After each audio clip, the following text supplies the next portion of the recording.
ओम नमो भगवते वासुदेवाय। आज हम श्री गर्ग संहिता के बलभद्र खंड का नवा अध्याय सुनेंगे। इसमें हम सुनेंगे श्री बलराम जी की रासलीला का वर्णन। तो ये शुरू करते हैं। दुर्योधन ने पूछा, भगवान मुनि सत्तम, भगवान बलभद्र जी ने नागकन्या गोपियों के साथ यमुना जी के तट पर कब विहार किया था? प्राण विपाक मुनि बोले, एक समय की बात है। ब्रज के सुहृद बंधुओं को देखने की बलराम जी के मन में बड़ी उत्कंठा पैदा हो गई।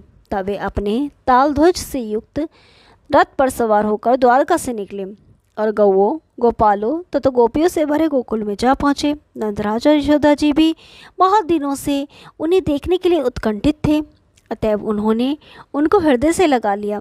फिर बलभद्र जी गौओं, गोपियों और गोपालों से मिले और पूरे वसंत के 2 महीने उन्होंने वहाँ निवास किया। पहले जिन नागकन्याओं के गोपी होने का वर्णन आ चुका है, उन्होंने गर्गाचार्य से बलभद्र जी का पंचांग प्राप्त करके उसे सिद्ध किया था। उसी के प्रभाव से बलभद्र जी ने प्रसन्न होकर कालिंदी के तट पर उनके साथ रास मंडल में रास क्रीड़ा की। उस दिन चैत्र की पूर्णिमा थी। अरुण वर्ण के पूर्ण चंद्र उदित होकर सारे वन को अपनी रंग बिरंगी किरणों से रंजित कर रहे थे। शीतल पवन कमल के मकरंद और पराग को लिए सर्वत्र मंद गति से प्रवाहित हो रहा था। आनंददायिनी यमुना अपनी चंचल लहरियों से निर्मल पुलीन भूमि को व्यक्त कर रही थी। कुंजों की प्रांगण भूमि विविध निकुंज पुंजों से सुशोभित तथा चमचमाते हुए सुंदर पल्लवों तथा पुष्पों के पराग से आवृत थी। मोर और कोयल मधुर स्वर में कूज कर रहे थे और मधुपान मत मधुकरों की मधुर ध्वनि से मुखरित व्रज भूमि अत्यंत शोभा को प्राप्त हो रही थी। बलराम जी के पैरों में निपुर की मधुर ध्वनि हो रही थी। चमकते हुए मणियों के कड़े, करधनी, केयूर, हार, किरीट और कुंडलों से वे अलंकृत थे। उनके बदन पर कमल दल की छटा छा रही थी। वे नीलांबर धारण किए हुए थे। उनके विमल कमल दल के समान नेत्र थे। ऐसे श्री बलदेव जी यक्षिणियों के साथ यक्षराज की भांति रासमंडल में गोपियों के द्वारा घिरे हुए विराजित थे। तदंतर वरुण के द्वारा प्रेरित वारुणी देवी वृक्षों के कोटरों से प्रकट होकर बहने लगी। उस पुष्पासव की सुगंध से सारा वन सुगंध में हो गया। मधु के लोभ से मधुकर पुंज मधुर गुंजार करने लगा। वारुणी पान से मद विहल कमल दल के समान विशाल और अरुण नेत्र वाले बलदेव जी के अंग प्रेमावेश से चंचल हो उठे।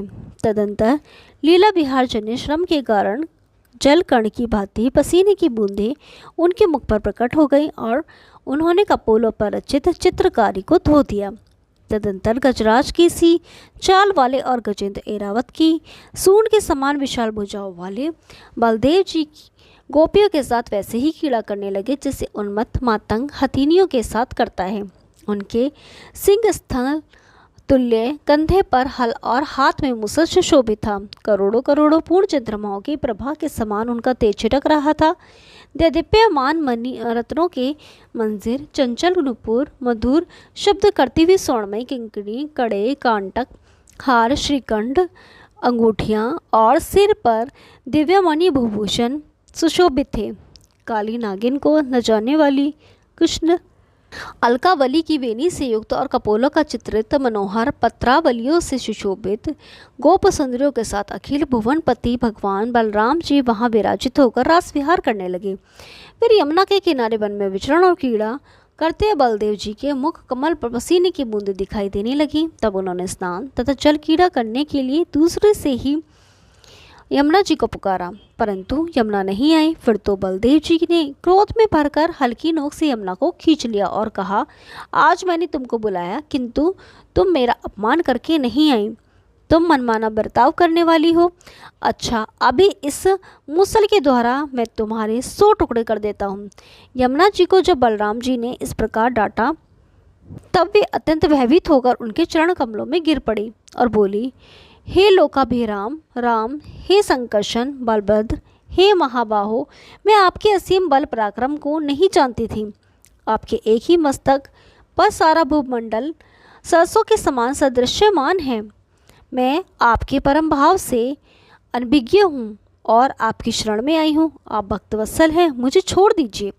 इस प्रकार प्रार्थना करने पर गोपराज बलभद्र जी ने यमुना को छोड़ दिया और हथनियों के साथ गजराज की भांति वे गोपियों के साथ जल गीला करने लगे। तदंतर उनके यमुना से बाहर निकलने पर यमुना जी ने आकर उन्हें बहुत से नील वस्त्र और स्वर्ण तथा रत्नों के आभूषण भेंट किए। दुर्योधन बलराम जी ने उन सब वस्त्राभूषणों को पृथक पृथक गोपियों में बांट दिया और स्वयं नीलंबर तथा नवीन रत्नों से निर्मित स्वर्णमाला को धारण करके ऐरावत की भांति विराजमान हो गए।